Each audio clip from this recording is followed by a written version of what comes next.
नमस्कार दोस्तों, मैं मोहनलाल स्वागत करता हूं आपका हमारे इस यूट्यूब चैनल पर। सेकेंड ग्रेड के फर्स्ट पेपर में इकोनॉमिक्स से रिलेटेड जो 3 टॉपिक थे अपने, भारत में कृषि का विकास, भारत में औद्योगिक विकास और सेवा सेक्टर का जो विकास है और भारत का जो विदेश व्यापार है, उससे संबंधित तीनों क्लासें मैं मेरे यूट्यूब चैनल पर जो है ना अपलोड कर चुका हूँ, है ना। आप लोगों का सहयोग भी अच्छा मिला है, व्यू भी आपके अच्छे आए हैं। उम्मीद है कि आप मेरा वाला जो कंटेंट है वो आपके एग्जाम के पॉइंट ऑफ व्यू से भी बड़ा महत्वपूर्ण है। अगर आपको कंटेंट अच्छा लग रहा है तो आप लाइक भी कर सकते हैं, है ना। सब्सक्राइब भी जो है ना वो आपको करना होगा, ठीक है ना। और ज़्यादा से ज़्यादा शेयर भी इसको कीजिएगा। आज अपना जो टॉपिक है वो यूएनओ है और यूएनओ में भारत की जो भूमिका है उससे संबंधित अपना टॉपिक है, ठीक है ना। पिछली जो 2022 की सेकेंड ग्रेड है, दिसंबर 2024 में जो संस्कृत डिपार्टमेंट का एग्जाम लगा था, उसमें किस प्रकार के प्रश्न पूछे गए हैं उनका डीप विश्लेषण है। और साथ ही में करंट से संबंधित जो यूएनओ के इवेंट्स हैं ना, उनका भी समावेश किया गया है। मैं इतना विश्वास दिला सकता हूं कि मेरी ये जो क्लास है ना, ये यूट्यूब पर यूनिक क्लास होने वाली है, क्योंकि ऐसा कंटेंट जो है ना शायद ही आपको किसी यूट्यूब चैनल पर मिल जाए। मैं तो ये कह रहा हूँ कि किसी भी कोचिंग क्लास में जो है ना इस प्रकार का कंटेंट आपको नहीं मिलेगा। तो बहुत ही महत्वपूर्ण क्लास है। इस प्रकार के प्रश्नों का ट्रेंड चल रहा है, उन्हीं को फॉलो किया गया है, ठीक है। तो आप क्लास जो है ना, सेशन को जो है ना वो इंजॉय कीजिएगा। दूसरा, जैसा कि इस पर लिखा हुआ है कि प्लीज लाइक शेयर एवं सब्सक्राइब, है ना। मतलब चैनल पर अगर आप नए हैं तो चैनल को सब्सक्राइब भी कीजिएगा, ठीक है ना। और अगर कंटेंट आपको अच्छा लगे तो उसको लाइक भी कीजिएगा और अपने दोस्तों के साथ शेयर भी कीजिएगा, क्योंकि इसमें एक लाइन लिखी हुई है कि आपका एक जो सब्सक्राइबर है हमारे लिए जो है ना वो मोटिवेशन का काम करेगा, ताकि हम और भी अच्छा कंटेंट जो है ना वो आपके लिए लेकर आ सकें, ठीक है। तो सबसे पहले तो चैनल पर नए हो तो सब्सक्राइब जरूर कीजिएगा, लाइक जरूर कीजिएगा अगर कंटेंट आपको अच्छा लग रहा है तो, ठीक है ना। तो शुरू करते हैं आज का पहला प्रश्न, ठीक है ना। और मैं पहले बता चुका आप लोगों को कि सारे जो प्रश्न है ना वो सेकंड ग्रेड के एग्जाम में जो है वो पूछे गए हैं, ठीक है ना। जिस प्रकार का क्वेश्चनों का ट्रेंड है उसी प्रकार से उनका विश्लेषण किया गया है। किस प्रकार के प्रश्न बन सकते हैं वो भी इसमें बनाए गए हैं। तो बड़ा ही शानदार जो है ना वो कंटेंट होने वाला है। प्रश्न जो है ना वो ध्यान से पढ़िएगा। प्रश्न क्या कह रहा है? पहला प्रश्न है ना, प्रश्न क्या कह रहा है? संयुक्त राष्ट्र संघ के चार्टर के अनुच्छेद 1 में वर्णित उद्देश्यों के संबंध में निम्नलिखित कथनों पर विचार कीजिएगा। सेकेंड ग्रेड की एग्जाम आई थी आपकी 30/4/2023, उसमें यह प्रश्न आपका पूछा गया था, ठीक है ना। तो देखो पहला कथन क्या है? अंतरराष्ट्रीय शांति एवं सुरक्षा बनाए रखना, ये अनुच्छेद 1 में बोला गया है, तो यह कथन आपका क्या है? सही है। कथन नंबर 2 क्या है? नागरिकों के सम्मान, अधिकार और आत्मनिर्णय के सिद्धांत के लिए आदर की भावना के आधार पर विभिन्न राष्ट्रों के बीच मित्रतापूर्ण भावना को मजबूत करना, ये आपके किस में कहा गया है? चार्टर जो है उसके अनुच्छेद नंबर 1 में कहा गया है। तो ये लाइन भी आपकी क्या है? सही है, ठीक है ना। दोनों ही कथन क्या है? सही है। कथन नंबर 3 क्या है? इसके सभी सदस्य सार्वभौम एवं सम्मान है, तो ये कथन जो है ना वो क्या है? आपका गलत है। सभी जो सदस्य हैं, यूएनओ के जो सभी सदस्य हैं वो एक समान नहीं है, ठीक है ना। तो वो सार्वभौम नहीं है, समान नहीं है, तो ये कथन आपका क्या हो गया है? गलत हो गया है। तो इसका जो सही आंसर बनेगा वो सही आंसर बनेगा 2 नंबर, 1 और दोनों ही क्या है? सत्य है। मतलब अनुच्छेद 1 में जो कहा गया है ना कि अंतरराष्ट्रीय शांति और सुरक्षा बनाए रखना, इसका उद्देश्य है नागरिकों के सम्मान, अधिकार और आत्मनिर्णय के सिद्धांत के लिए आदर की भावना के आधार पर विभिन्न राष्ट्रों के बीच मित्रतापूर्ण भावना को मजबूत करना इसका उद्देश्य है। तो दोनों कथन आपके क्या है? सही है, ठीक है। डिटेल में भी इनकी चर्चा करेंगे, पहले आप प्रश्न देख लीजिएगा किस प्रकार के प्रश्न जो है ना वो आपके सेकंड ग्रेड में पूछे जा रहे हैं, ठीक है। फिर दूसरा प्रश्न भी लेके आया हूं, फिर इसके बाद में इसकी डिटेल आएगी। प्रश्न क्या है? यूएनओ के चार्टर के संबंध में सूची 1 को सूची 2 से सुमेलित कीजिए, है ना, और सही उत्तर का आंसर दीजिए। सूची 1 जो है ना उसमें विषय है, सूची 1 में कौन है? विषय है। और सूची 2 जो है ना वो अध्याय से संबंधित है, ठीक है ना। इससे संबंधित क्या है? आपके अध्याय से है। तो देखो सुरक्षा परिषद जो है ना वो कौन से वाले में है? तो सुरक्षा परिषद जो है वो आपके है अध्याय नंबर 5 में। सुरक्षा परिषद किसमें है? अध्याय नंबर 5 में है। कौन? सुरक्षा परिषद का उल्लेख जो है वो यूएनओ के चार्टर के कौन से अध्याय में है? अध्याय नंबर 5 में है। सदस्यता जो है ना वो आपके अध्याय नंबर कौन से में है? 2 नंबर में है ना। मतलब 1 में आपका कितना आ रहा है? 2 यहां भी आ रहा है, 2 यहां भी आ रहा है। प में 4 कहाँ आ रहा है, यहाँ भी आ रहा है, यहाँ भी आ रहा है, ठीक है। और जो स है विवादों का शांतिपूर्ण निपटारा, तो ये है आपके अध्याय नंबर 6 में, मतलब 3, है ना। और आर्थिक एवं सामाजिक परिषद ये है आपके अध्याय नंबर 10 में, है ना। तो इसका आंसर कौन सा बना, आपके 1 नंबर का जो है ना इसका क्या बना है, आंसर बना है, ठीक है। कोई 30/4/2023 का जो सेकंड ग्रेड का एग्जाम था उसमें ये प्रश्न आपका पूछा गया है। अब इन दोनों ही प्रश्नों की जो है ना वो आपकी डिटेल से क्या करते हैं, व्याख्या करते हैं, ठीक है। तो देखो यहां से शुरू हो गया है। देखो सबसे पहले कौन सा है, अध्याय 1 है, यूएनओ का चार्टर का अध्याय नंबर 1 है। और इसे क्या है, उद्देश्य एवं सिद्धांत, मतलब पर्पज एंड प्रिंसिपल्स का उल्लेख है कौन से वाले अध्याय में, अध्याय नंबर 1 में, ठीक है। क्योंकि यूएनओ के चार्टर के सभी अनुच्छेद तो याद कर पाना अपने लिए संभव है भी नहीं, वो तो एग्जामिनर को भी पता है, लेकिन अपन कम से कम इसके क्या याद कर सकते हैं, अध्याय याद कर सकते हैं। और 2 बार सेकंड ग्रेड में अध्याय से क्या पूछा गया है प्रश्न, 3 बार।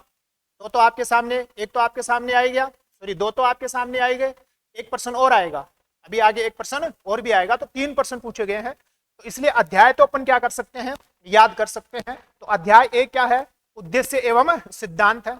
अध्याय 2 में क्या है, सदस्यता, मेंबरशिप है।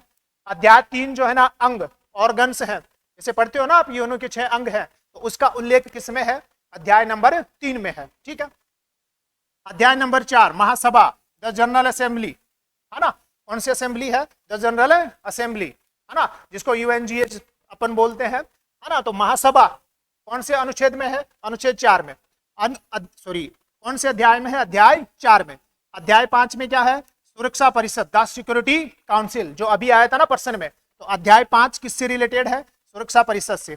अध्याय 6 विवादों का शांतिपूर्ण निपटारा, सबसे महत्वपूर्ण है अध्याय नंबर 6 और अध्याय नंबर 5, सीधा पूछ लेगा। और फिर है अध्याय नंबर आपका कौन सा, ये शुरू वाले अध्याय सारे ही महत्वपूर्ण है, क्योंकि 4 में कौन है, महासभा, 5 में कौन है, सुरक्षा परिषद, 6 में कौन है, विवादों का शांतिपूर्ण निपटारा, है ना, पैसिफिक सेटलमेंट ऑफ डिस्प्यूट, ठीक।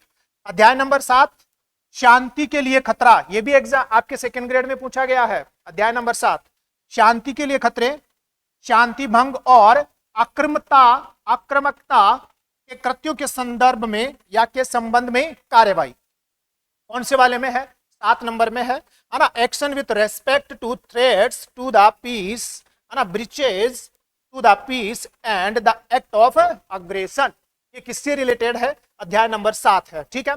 इसमें आपका देखो अध्याय नंबर 2 पूछ लिया गया है, अध्याय नंबर 5 पूछ लिया गया है, अध्याय नंबर 6 पूछ लिया गया है, अध्याय नंबर 7 भी पूछ लिया गया है, ठीक है, ध्यान रखिएगा। अध्याय नंबर 8 क्या कहता है, अध्याय नंबर 8 देखो, अध्याय नंबर 8 जो है ना ये क्षेत्रीय व्यवस्था, रीजनल अरेंजमेंट्स की बात करता है।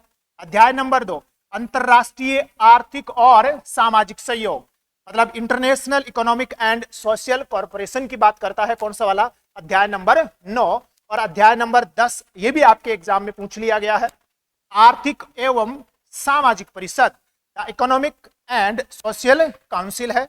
अध्याय नंबर 11 गैर स्वशासी प्रदेशों के संबंध में घोषणा, किसके संबंध में है, गैर स्वशासी, मतलब ऐसे प्रदेश जहां शासन नहीं है, जहां क्या नहीं है, शासन नहीं है, सरकार जो है ना वो शासन नहीं करती है। तो गैर स्वशासी प्रदेशों के संबंध में घोषणा, मतलब declaration regarding non self governing territories, ठीक है ना।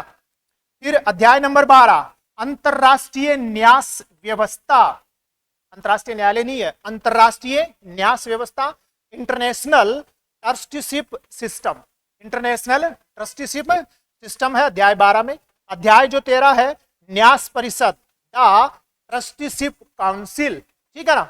अध्याय नंबर 14 इंपोर्टेंट, अभी न्याय का अंतरराष्ट्रीय न्यायालय, मतलब the international court of justice, जिसको अपन अंतरराष्ट्रीय न्यायालय बोलते हैं डायरेक्ट, वो यूएनओ के अध्याय के कौन से अध्याय में है, अध्याय नंबर 14 में है, कौन से वाले में है, अध्याय नंबर 14 में है, ध्यान रखिएगा, ठीक है ना। फिर वही मैं आपसे रिक्वेस्ट कर ही रहा हूं बार बार, चैनल पर नए हो तो सब्सक्राइब जरूर कीजिएगा, लाइक जरूर कीजिएगा, कंटेंट अच्छा लगे तो अपने दोस्तों के साथ भी शेयर कीजिएगा, क्योंकि ये मोटिवेशन का काम करता है, ठीक है। आगे आ जाओ, अध्याय नंबर कौन सा आ गया, अध्याय नंबर 15 सचिवालय है अध्याय नंबर 15 में। अध्याय नंबर 16 इसमें विविध प्रावधान है। अध्याय नंबर 17 इसमें संक्रमणकालीन सुरक्षा व्यवस्था है।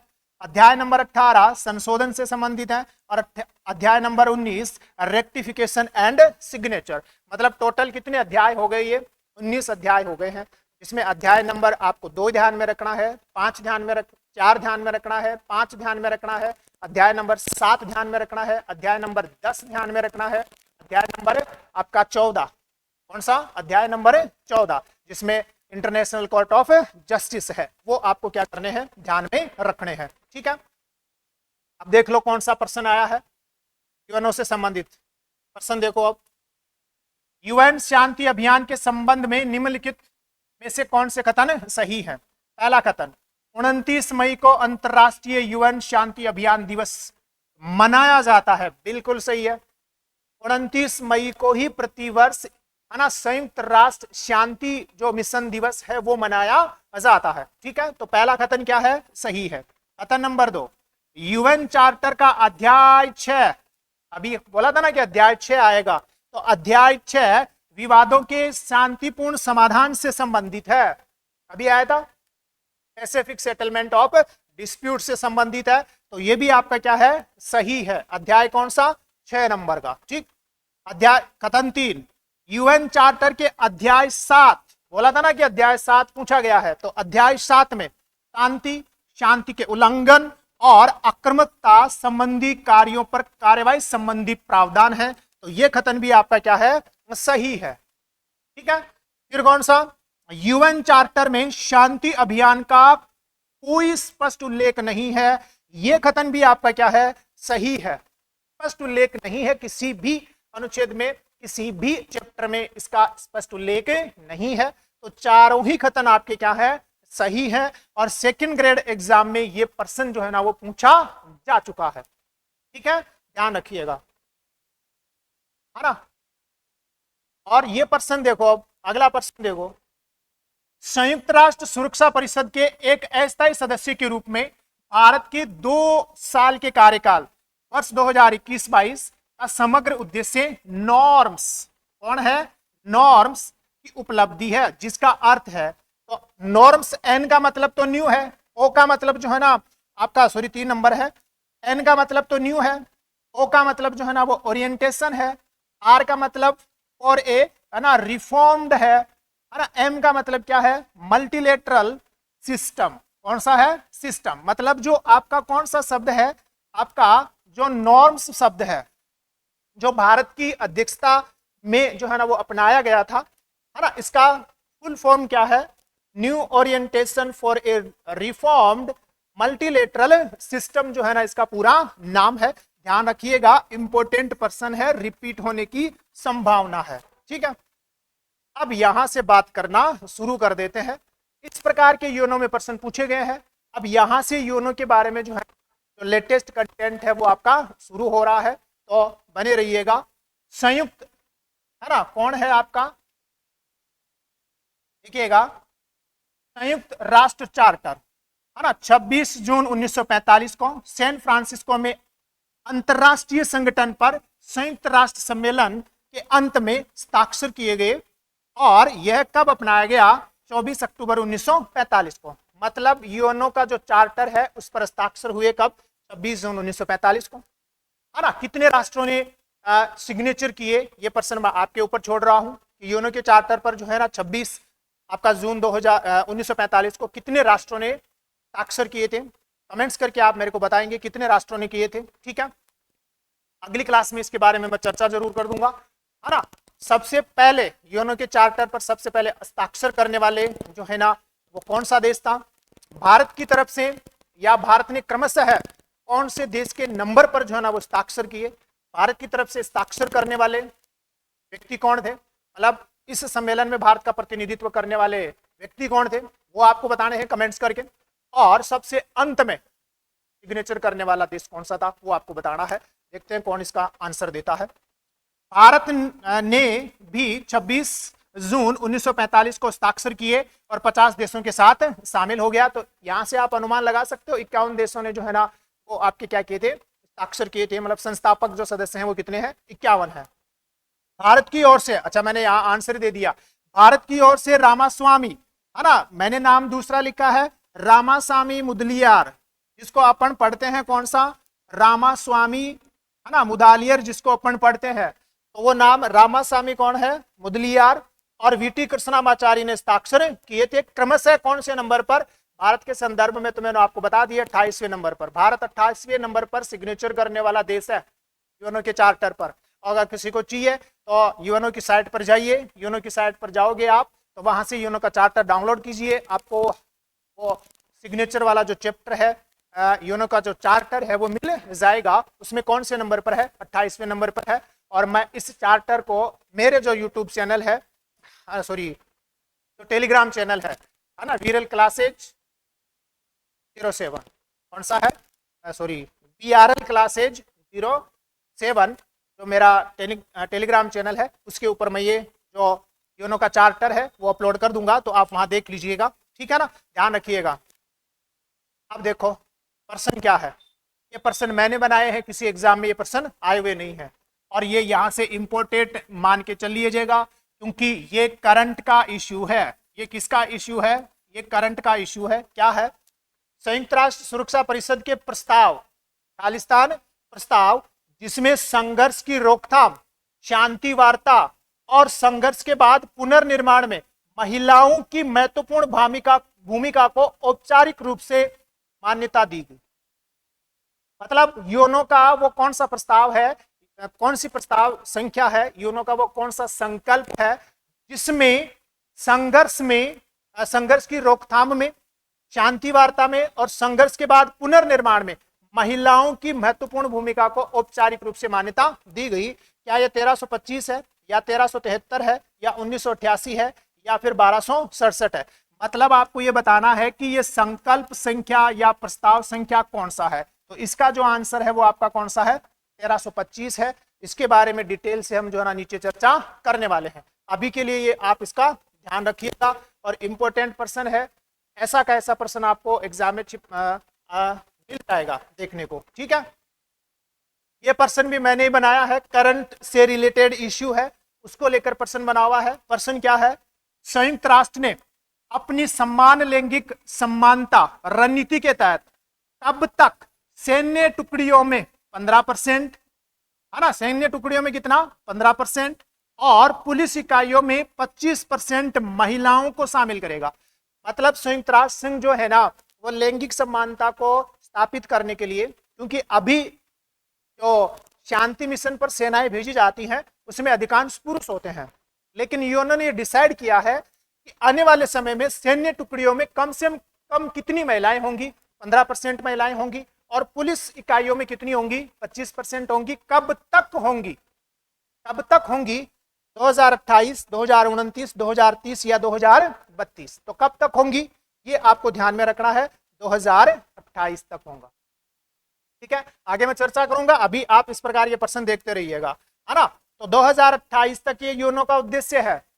यूएनओ जो है ना अपनी जो भी वो अपनी, है ना, शांति सेना भेजता है, उन शांति सेना की जो सेना की टुकड़ी है उसमें 15% महिलाएं होंगी 2028 तक, और जो पुलिस टुकड़ियां हैं उसमें कितनी महिलाएं होंगी, 25% महिलाएं होंगी। कब तक, 2028 तक। ये यूएनओ का रिकमेंडेशन है, ये यूएनओ का क्या है, लक्ष्य है, ठीक है, ध्यान रखना। फिर से देखो, ये प्रश्न भी कहीं नहीं आया हुआ, करंट के संदर्भ में प्रश्न है ना।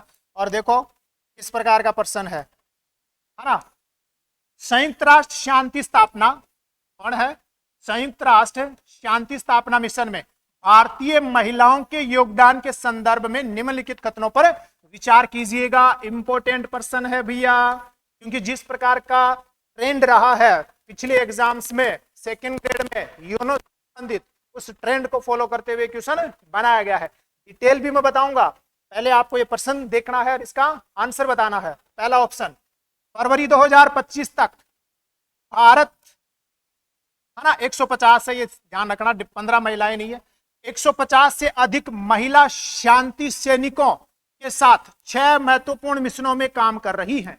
मतलब फरवरी 2025 तक भारत 150 से ज्यादा महिलाएं यूएनओ के शांति मिशनों पर भेज चुका है। और वो कितने मिशनों पर काम कर रही है, 6 महत्वपूर्ण मिशनों पर काम कर रही हैं। ये कथन आपका क्या है, सही है।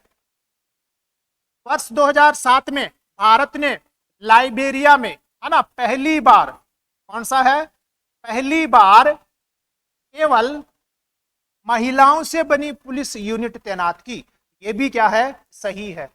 विश्व में पहली बार ऐसा हुआ कि भारत ने 2007 में लाइबेरिया में एक यूनिट तैनात की। उस यूनिट में पूरी की पूरी कौन थी, महिलाएं थी। तो दोनों ही कथन आपके क्या है, सही है। तो कौन सा आंसर बनेगा, 3 नंबर का जो है ना इसका आंसर बनेगा। ठीक है, कोई कंटेंट जो है ना अच्छा लगे लाइक कीजिएगा, ऐसा कंटेंट आपको नहीं मिलेगा, ठीक है ना।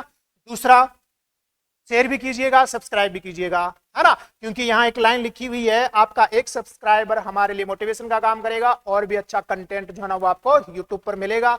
ये जो 2 महीने का समय बचा है सेकंड ग्रेड में, मेरा टारगेट है इस साइकोलॉजी को छोड़कर जो 80 क्वेश्चन है, उन 80 क्वेश्चनों में मैं आपके अधिकतम से अधिकतम क्वेश्चन जो है ना वो क्या करवा सकूं, सही करवा सकूं। मेरा बस वही प्रयास है, तो कृपया आप सपोर्ट जरूर कीजिएगा, ठीक है ना। अगला प्रश्न देखो, इन 4-5 प्रश्नों की व्याख्या करूंगा मैं एक साथ। पहले प्रश्न देखते जाओ। संयुक्त राष्ट्र मुख्यालय द्वारा किस भारतीय महिला अधिकारी को वर्ष 2023 की सैन्य जेंडर अधिवक्ता नामित किया है? मतलब संयुक्त राष्ट्र मुख्यालय ने किस भारतीय जो अधिकारी है उसको वर्ष 2023 की सैन्य जेंडर अधिवक्ता अपने यहाँ नियुक्त किया? तो किसको किया, मेजर राधिका, या कर्नल सोफिया को, या विंग कमांडर व्योमिका सिंह को, या फिर कर्नल भारती सिंह को? तो किसको किया है, मेजर राधिका को किया है, ठीक है ना। किसको किया है, मेजर राधिका को किया है। अगला, ये लास्ट प्रश्न है, फिर व्याख्या शुरू हो जाएगी। वैश्विक दक्षिण महिला शांति सम्मेलन 24 से 25 फरवरी 2025 तक कहां आयोजित हुआ? दोनों का एक सम्मेलन है, नाम क्या है, वैश्विक दक्षिण महिला शांति सम्मेलन। तो 24 जनवरी से 25 फरवरी 2025 के मध्य आयोजित हुआ। कहां आयोजित हुआ, नई दिल्ली, न्यूयॉर्क, जेनेवा या फिर लंदन? तो कहां आयोजित हुआ, अपने यही आयोजित हुआ, नई दिल्ली में ही क्या हुआ था, आयोजित हुआ था। ठीक, तो अब ये जो 5-7 प्रश्न थे करंट के, पहला प्रश्न ये, दूसरा ये जो वर्ष 2023 की सैन्य जेंडर अधिवक्ता, तीसरा भारतीय महिलाओं की यूएनओ में जो भागीदारी है ये वाला प्रश्न, और चौथा कब तक जो है ना ये महिला पुलिस महिलाओं की संख्या को बढ़ाएगा 2028। इन प्रश्नों की अब डिटेल से जो है ना वो व्याख्या करते हैं। तो देखो यहां से पहला देखिएगा, 24 से 25 फरवरी 2025 तक संयुक्त राष्ट्र शांति स्थापना, ये केंद्र है अपना, संयुक्त राष्ट्र शांति स्थापना केंद्र नई दिल्ली में, है ना। और नई दिल्ली का भी कौन सा है, मानेक शॉ सेंटर में, है ना, वैश्विक दक्षिण महिला शांति सैनिक सम्मेलन की मेजबानी की है। मतलब ये आयोजित हुआ है नई दिल्ली में। नई दिल्ली में कहा हुआ है, मानेक शॉ सेंटर, जो किसका है, मतलब संयुक्त राष्ट्र शांति स्थापना केंद्र है कौन सा, मानेक शॉ सेंटर, यहां यह आयोजित हुआ है।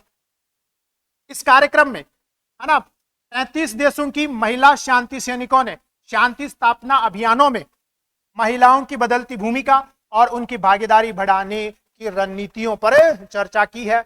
यह प्रश्न भी पूछ सकता है, कितने देशों की महिला शांति सैनिकों ने हिस्सा लिया है, 35। ठीक है, तो पहला जो करंट का प्रश्न था वो आपका कंप्लीट। अब देखो यहां से, अच्छा एक प्रश्न और भी दे दिया है मैंने जो सेकंड ग्रेड के एग्जाम में, ताकि इसकी व्याख्या भी जो है ना वो एक साथ ही की जा सके। तो ये जितने भी प्रश्न है इनकी व्याख्या नीचे एक साथ हो जाएगी। देखो, संयुक्त राष्ट्र शांति स्थापना गतिविधियों में भारत के योगदान के संदर्भ में सही कथन पहचानिए। ये आपके कौन से एग्जाम में पूछा गया, second grade exam, Sanskrit department 2024, दिसंबर 2024 में ये पूछा गया था, ये वाला प्रश्न। तो इन कथनों में से सही कथन कौन सा है वो देखो। भारत ने संयुक्त राष्ट्र शांति स्थापना मिशनों के लिए 2 लाख से अधिक सैनिक उपलब्ध करवाए हैं, ये कथन सही है। लेकिन आरपीएससी ने जो प्रोविजनल आंसर की जारी की है उसमें यह कथन सही नहीं माना है, यह गलत माना है, जबकि यह कथन क्या है, सही है। कैसे सही है मैं आगे बताऊंगा, ठीक है ना। तो यह कथन इसमें सही है, लेकिन आरपीएससी ने यह आंसर नहीं माना है, ध्यान रखना। अगला, संयुक्त राष्ट्र शांति सैनिकों के खिलाफ अपराधों के लिए जवाबदेही 2022 में शुरू की गई थी, जब भारत ने सुरक्षा परिषद की अध्यक्षता संभाली थी। ये भी क्या है, गलत है, ये तो कन्फर्म गलत है। संयुक्त राष्ट्र शांति सैनिकों के खिलाफ अपराधों के लिए जवाबदेही यूएनएससी संकल्प 2571 के अनुसार शुरू की गई थी। यही इसमें क्या माना है, आरपीएससी ने सही माना है, जबकि ये वाला भी क्या है, सही है ना। भारत संयुक्त राष्ट्र शांति स्थापना मिशनों में कर्मियों का तीसरा सबसे बड़ा योगदान करता है, नहीं सबसे बड़ा योगदान करता है, तो ये भी क्या है, गलत है। ये दो कथन गलत है और दो कथन क्या है, सही है। लेकिन आरपीएससी ने कौन सा सही माना है, अपनी प्रोविजनल आंसर की में ये वाला सही माना है, जबकि ये कथन भी क्या है आपका, सही है। कैसे सही है, अभी चर्चा कर लेते हैं, है ना। अभी क्या कर लेते हैं, चर्चा कर लेते हैं। तो देखो भाई, अब यहां से अपना ये जो 5-7 क्वेश्चन हमने ऊपर देखे, उनकी व्याख्या जो है ना वो क्या हो जाएगी, शुरू हो जाएगी। ठीक है, हेडिंग क्या है, एक बार हेडिंग देखो। हेडिंग क्या है यहाँ, संयुक्त राष्ट्र शांति स्थापना में भारत की विरासत, नेतृत्व, प्रतिबद्धता और बलिदान। ये पूरी डिटेल जो है ना वो पीआईबी की साइट से लिया गया है ना।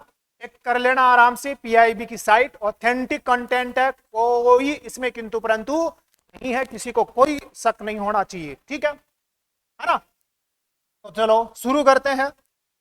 और मैं पहले भी बता चुका, ऐसा कंटेंट आप चेक कर लेना, यूट्यूब पर तो नहीं मिलेगा। 1953 में कोरिया में संयुक्त राष्ट्र अभियान में, संयुक्त राष्ट्र शांति स्थापना में भारत की भागीदारी शुरू होती है। मतलब भारत जो है ना संयुक्त राष्ट्र के जो शांति अभियान है उसमें कब शामिल हुआ, 1953 में। और कौन से अभियान के लिए, कोरिया वाले अभियान से भारत के यूएन शांति मिशन की क्या होती है, शुरुआत होती है। कोरिया से जो शांति मिशन भेजा गया वहां से भारत की शुरुआत होती है। कब होती है, 1953 में होती है। ठीक, पहला। अब यहां आ जाओ, देखो जो मैंने अभी कथन बोला था, 1950 के दशक से भारत ने, मतलब 1953 से लगाकर आज तक फरवरी 2025 तक भारत ने दुनिया भर में 50 से अधिक मिशन, कौन से मिशन है, 50 से अधिक मिशनों में 2,90,000 से अधिक शांति सैनिकों को भेजा है। 2,90,000 से अधिक शांति सैनिकों को भेजा है, जिससे यह संयुक्त राष्ट्र शांति प्रयासों में सबसे बड़ा योगदानकर्ता बन गया है। जबकि पीछे क्वेश्चन में क्या था, ये क्या था, भारत संयुक्त राष्ट्र शांति स्थापना मिशनों में कर्मियों का तीसरा सबसे बड़ा योगदान है, सैनिकों के मामले में पहले नंबर पर। फिर यहां क्या था, भारत ने संयुक्त राष्ट्र शांति स्थापना मिशनों के लिए 2 लाख से अधिक सैनिक, तो 2,90,000 से अधिक सैनिक भेज चुका है। तो मतलब ये कथन सही बन रहा है, यहाँ चाहे 100% सही नहीं बन रहा हो, लेकिन 50% कथन क्या बन रहा है, सही बन रहा है। क्योंकि 2,90,000 से ज्यादा, मतलब 2 लाख से ज्यादा सैनिक जो है ना वो क्या कर चुका है, भेज चुका है। लेकिन आरपीएससी ने इसको सही नहीं माना। आरपीएससी ने कौन से वाले को सही माना है, 3 नंबर को जो है ना वो सही माना है। ठीक है भाई। तो ये जो 2 नंबर का स्टेटमेंट था ना, ये वाला 1990 के दशक से भारत ने दुनिया भर में 50 से ज्यादा मिशनों में 2,90,000 से ज्यादा सैनिक भेज चुका है, और सबसे बड़ा क्या है, ये योगदान करता है। ठीक है। और वो जो वहां लिखा था ना कि मानव कर्मियों के संदर्भ में तीसरा बड़ा योगदान करता नहीं है, सबसे बड़ा योगदान करता ही है। ठीक है, ध्यान रखना। वर्तमान में, अब ये लो भाई संभालो, करंट वाला। वर्तमान में 500 से अधिक भारतीय सैनिक, 500 से अधिक भारतीय सैनिक 11 सक्रिय मिशनों में से 9 मिशनों में अपनी सेवाएं दे रहे हैं। मतलब वर्तमान समय में यूएनओ का जो आपका यूएन का जो शांति मिशन है उसमें भारत के 5,000 से ज्यादा सैनिक कार्यरत हैं। यूएन ने कितने मिशन ऐसे संचालित कर रखे हैं, शांति मिशन 11, जिनमें से 9 मिशनों में भारतीय सैनिकों की क्या है, भागीदारी है। ठीक है, जैसे दक्षिणी सूडान है, पश्चिमी सहारा है, मध्य अफ्रीकी गणराज्य है, कांगो लोकतांत्रिक गणराज्य है, साइप्रस है, लेबनान है। और कब तक का आंकड़ा है, 29 मई 2024 तक के आंकड़े हैं। इसके आगे आंकड़े अपडेट अभी तक नहीं हुए हैं, तो किसी को घबराने की जरूरत नहीं है। ठीक है, आगे देखो। और ये इंपॉर्टेंट है भाई, इंपॉर्टेंट है। इस महान कार्य में लगभग 180 भारतीय शांति सैनिकों ने सर्वोच्च बलिदान दिया है। मतलब यूएनओ के शांति मिशनों में अब तक भारत के 180 सैनिक क्या हो चुके हैं, शहीद हो चुके हैं। बड़ा ही महत्वपूर्ण फैक्ट है, ध्यान रख लीजिएगा। कन्फर्म है? आगे देखो भैया, कितना शानदार कंटेंट है आप लोगों के लिए। फिर वही आ गया है, रिक्वेस्ट आप लोगों से, आना नए हो सब्सक्राइब जरूर कीजिएगा, लाइक जरूर कीजिएगा, अच्छा लगे तो सब्सक्राइब जरूर कर लीजिएगा। लाइक तभी करना है जब कंटेंट अच्छा लगे, और कंटेंट कन्फर्म अच्छा लगेगा, ठीक है ना। तो लाइक भी कीजिएगा, शेयर भी कीजिएगा, सब्सक्राइब भी कीजिएगा, मोटिवेशन मिलता है, बहुत ही शानदार कंटेंट आएगा, ठीक है ना। और कंटेंट ऐसा नहीं आएगा आलतू फालतू, है ना, जो कचरा है ना वो नहीं आएगा। जिस प्रकार के पर्सन पूछ रहा है उसी प्रकार का कंटेंट आएगा, है ना। किस प्रकार के पर्सन बन सकते हैं भविष्य में, उसी प्रकार का कंटेंट आएगा। मतलब एग्जाम ओरिएंटेड कंटेंट आएगा। आरपीएससी जो सोच रही है उसी के अकॉर्डिंग जो है ना वो आपको क्या मिलेगा, कंटेंट मिलेगा। तो चलो देखो, आ जाओ। ग्लोबल साउथ के देश संयुक्त राष्ट्र शांति स्थापना की रीढ़ है। दक्षिण गोलार्ध के जो देश हैं, दक्षिण गोलार्ध के देश कौन से हैं, इसकी भी मैं चर्चा करूंगा, है ना। ग्लोबल साउथ कौन से देशों को बोला जाता है, आगे इसकी भी अपन क्या करेंगे, चर्चा करेंगे, है ना, कि ग्लोबल साउथ कौन से देशों को कहा जाता है। ये शब्दावली देने वाले कौन है ना। ग्लोबल साउथ मतलब विश्व को दो भागों में, नॉर्थ और साउथ में विभाजित करने वाले कौन है, ग्लोबल साउथ किसने दिया था, उसकी भी अपन चर्चा करेंगे। तो ग्लोबल साउथ के जो देश हैं जिसमें अपन आते हैं, अपना भारत जो है ना इसमें आता है, तो वो संयुक्त राष्ट्र शांति स्थापना की रीढ़ है, जिसमें भारत सबसे बड़ा सैन्य योगदान देने वाला देश है, ठीक है ना, ध्यान रखना। संयुक्त राष्ट्र शांति सैनिकों को क्या कहा जाता है, ब्लू हेलमेट के नाम से जाना जाता है। फिर से इंपॉर्टेंट आ गया है,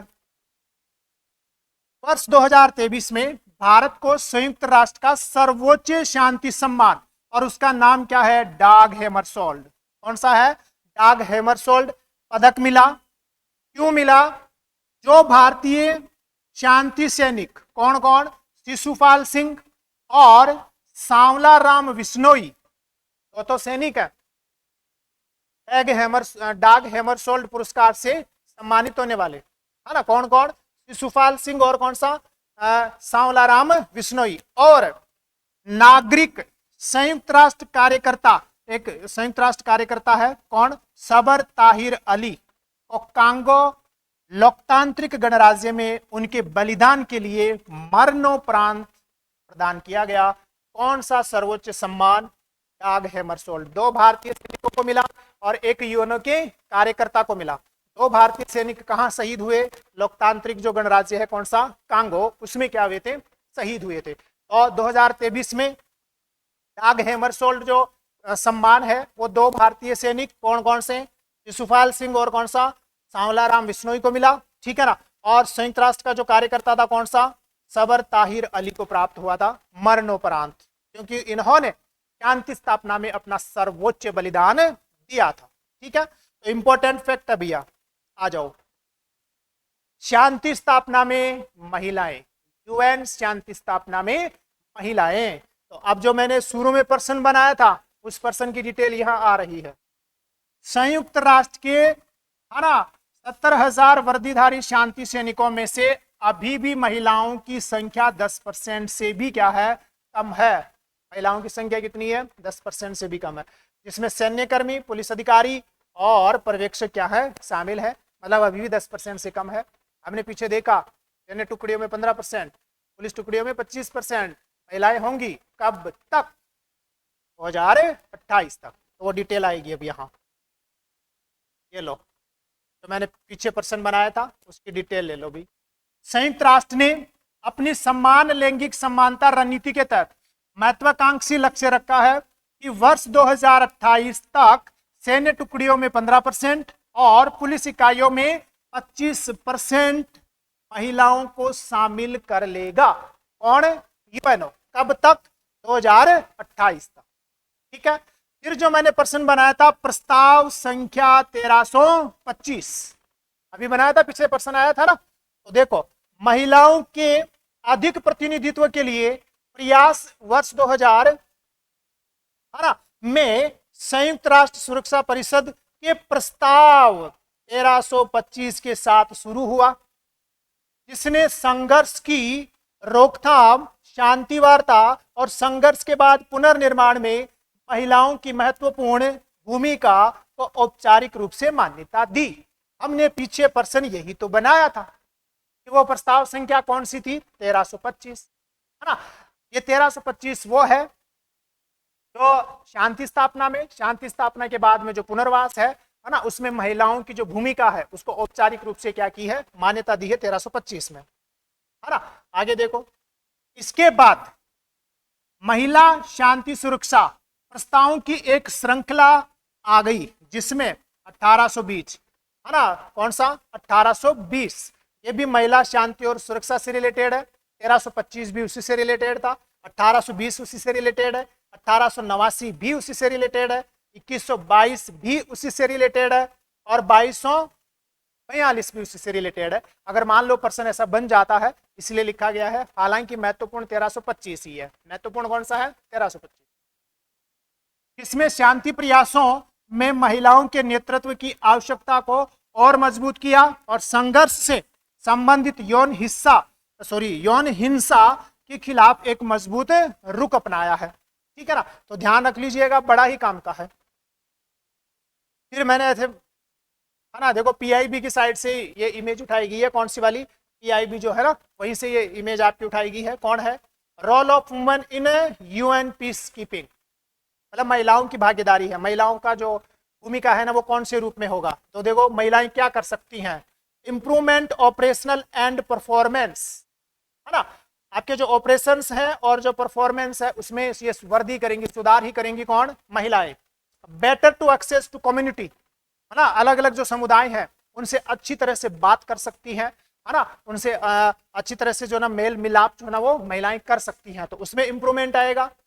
डाइवर्स एंड इंक्लूसिव रिलेशनशिप, सब जानते हैं महिलाएं जो है ना वो संबंधों को सुधारने में, सहभागिता में महत्वपूर्ण योगदान अपना दे सकती हैं, है ना। रिलीजिंग वुमेन्स इक्वल राइट्स, इसके अलावा इंस्पायरिंग फ्यूचर जनरेशन, आने वाली जो पीढ़ी है उसके लिए, और बिल्डिंग ट्रस्ट एंड कॉन्फिडेंस, ये महिलाएं कर सकती हैं यूएन शांति स्थापना में, है ना। Improved operation and performance, better access to communities, diverse and inclusive relationship, realizing women's equal rights, inspiring future generation और building trust and confidence, ये महिलाएं ही कर सकती हैं भैया, इसीलिए तो महिलाओं की भूमिका आ रही है। और ये ऑथेंटिक है, यहां से प्रश्न बन सकता है, ध्यान रखना। ऑथेंटिक कहां से है, पीआईबी से लिया गया है। वो ऐसा प्रश्न पूछ सकता है, भाई यूएन शांति में निम्न में से कौन सी महिलाओं की भूमिका नहीं होगी, तो ये 6 भूमिकाएं आपके सामने है, देख लीजिएगा। इन्हीं में से जो है ना कोई 3 ऑप्शन होंगे, एक ऑप्शन जो है ना वो दूसरा हो जाएगा। ठीक है ना, आगे आ जाओ। अब आ जाओ भारतीय महिलाएं।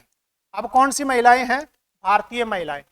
संयुक्त राष्ट्र शांति स्थापना में भारतीय महिलाएं, मतलब भारतीय महिलाओं का क्या योगदान है, जो कि मैंने पीछे प्रश्न बनाया था। ठीक है ना, देखो 1960 के दशक में भारतीय महिला चिकित्सा अधिकारियों को कांगो भेजा गया था से शुरुआत हुई है। मतलब यूएन के शांति मिशनों में भारतीय महिलाएं जो है ना वो कब से जाना शुरू हुई है, 1960 के दशक में पहली बार कहाँ भेजा गया था, जो चिकित्सा अधिकारी हैं महिलाएं उनको कांगो भेजा गया था। जबकि भारत यूएन के शांति मिशनों में 1953 में, है ना, कोरिया वाले मिशन के साथ क्या करता है, शुरुआत करता है। और महिलाओं के संदर्भ में 1960 के दशक में महिला चिकित्सा अधिकारियों को कहां भेजकर इसकी शुरुआत होती है, कांगो से। 2007 में भारत ने लाइबेरिया में पहली बार केवल महिलाओं से बनी हुई पुलिस यूनिट तैनात की थी। पूरे विश्व में पहला रिकॉर्ड है ये, कहा, लाइबेरिया में 2007 में। अभी आ जाओ, फरवरी 2025 तक भारत की 150 से अधिक महिलाएं शांति सैनिकों के साथ इसी विरासत को जारी रख रही हैं। 6 महत्वपूर्ण मिशनों, कांगो लोकतांत्रिक गणराज्य, दक्षिणी सूडान, लेबनान, गोलान हाइट्स, पश्चिमी सहारा और है ना, अभी शामिल है में काम कर रही है। मतलब 150 से ज्यादा महिलाएं भारतीय जो शांति सैनिक महिलाएं हैं वो यूएनओ के 6 मिशनों में क्या है अपनी सेवाएं दे रही है। कितनी महिलाएं दे रही हैं? 150 से ज्यादा महिलाएं जो है ना वो यूएन की शांति सेना में अपना योगदान दे रही हैं, जो कि पीछे प्रश्न आया था। ठीक है, आगे क्या है? संयुक्त राष्ट्र मुख्यालय द्वारा मेजर राधिका सेन, कौन है? मेजर राधिका सेन को वर्ष 2023 की सैन्य जेंडर अधिवक्ता नामित किया है, जो संयुक्त राष्ट्र शांति स्थापना प्रयासों में भारतीय महिलाओं के लिए महत्वपूर्ण योगदान को मान्यता देता है। इसे पीछे जो है ना इस प्रकार का प्रश्न आया था, उसकी व्याख्या जो है ना वो यहाँ कर दी गई है। ठीक है, अब वापस से आ जाओ। ये प्रश्न आपके सेकंड ग्रेड में आया हुआ है। जो करंट का था वो मैंने पीछे आपको बता दिया। और क्या करंट का है, ट्रेडिशनल और कौन सा है, वो यहाँ उसकी चर्चा कर लेते हैं, है ना। तो बाकी मैंने आपको करंट वाला जो है ना वो बताया है। क्या है? भारत को अभी तक सुरक्षा परिषद में अस्थायी सदस्य के रूप में कितनी बार चुना गया है ना। मैंने ऊपर करंट का बताया, बीच में सेकंड ग्रेड के जो प्रश्न आए हैं उनका विश्लेषण कर दिया, और लास्ट में फिर से जो है ना वो आपका क्या आ जाएगा, करंट आ जाएगा। जैसे पिछले ही महीने 5 जो यूएन सिक्योरिटी काउंसिल के अस्थायी जो सदस्य हैं, है ना, उनका चुनाव किया गया है। तो कौन से वो 5 है उनकी चर्चा भी अपन करेंगे। पहले तो आप तो ये बताओ, भारत को अभी तक सुरक्षा परिषद में अस्थायी सदस्य के रूप में कितनी बार चुना गया है? तो आप सभी जानते हो कितनी बार चुना गया है, 8 बार। Second grade exam 29/1/2023। ठीक है, अब देखो कैसे है भारत की भागीदारी। ये देखो आप तो सुरक्षा परिषद में भारत की भागीदारी, भारत 8 बार जो है ना वो अस्थायी सदस्य आपका निर्वाचित हुआ है। पहली बार कब हुआ? 1950-51। ये सन जो है ना थोड़ा सा ध्यान रखना, क्योंकि यहाँ से प्रश्न ऐसे बन सकता है कि कौन से साल में भारत यूएनओ का अस्थायी सदस्य था, या उसका सिक्योरिटी काउंसिल का अस्थायी सदस्य था या नहीं था, ऐसा कोई सन यहाँ से पूछ सकता है। ठीक है ना। तो 1951-52, उसके बाद में 67-68, फिर 1972-73, उसके बाद में 77-78, 1984-85, 1991-92, वर्ष 2011-12 और वर्ष 2021-22। ऐसे टोटल कितनी बार बना है? 8 बार। ये साल थोड़े से ध्यान रख लीजिएगा, क्योंकि प्रश्न यहां से बन सकता है। 1950-51, 67-68, 72-73, 77-78, 84-85, 91-92, 2011-12, 2021-22। ठीक है, ध्यान रखिएगा। आगे यूएनएससी का मतलब हो गया संयुक्त राष्ट्र सुरक्षा परिषद। कौन हो गया? संयुक्त राष्ट्र सुरक्षा परिषद। 15 सदस्यों के बीच प्रत्येक बारी बारी से क्या करते हैं? अध्यक्षता करते हैं। जो 15 सदस्य हैं 5 + 10 वाले, वो प्रत्येक माह क्या करेंगे? बारी बारी से अध्यक्षता करते हैं। वर्ष 2022 के लिए भारत की अध्यक्षता दिसंबर माह में, मतलब दिसंबर 2022 में भारत ने यूएनएससी की क्या की थी? अध्यक्षता की थी, है ना। यूएन सिक्योरिटी काउंसिल की क्या की थी? अध्यक्षता की थी। संयुक्त राष्ट्र सुरक्षा परिषद की अध्यक्षता की थी दिसंबर माह में वर्ष 2022 में। अब यहां से शुरू हो जाएगा यूएनएससी। कुछ महत्वपूर्ण फैक्ट है यूएनएससी के संदर्भ में। संयुक्त राष्ट्र सुरक्षा परिषद यूएनएससी, जिसकी स्थापना 1945 में हुई, मुख्यालय कहाँ है? न्यूयॉर्क सिटी में है। तो ये तो आप सभी जानते हो भी, कोई बेसिक है। कोई कंटेंट अच्छा लगे लाइक कीजिएगा, चैनल पर नए हो तो सब्सक्राइब कीजिएगा, और अपने दोस्तों के साथ शेयर कीजिएगा। ठीक है, चलो देखो आगे आ जाओ। पहला सत्र किसका? यूएनएससी का पहला सत्र 17 जनवरी 1946 को चर्च हाउस वेस्टमिंस्टर लंदन में हुआ था। कितनी तारीख को?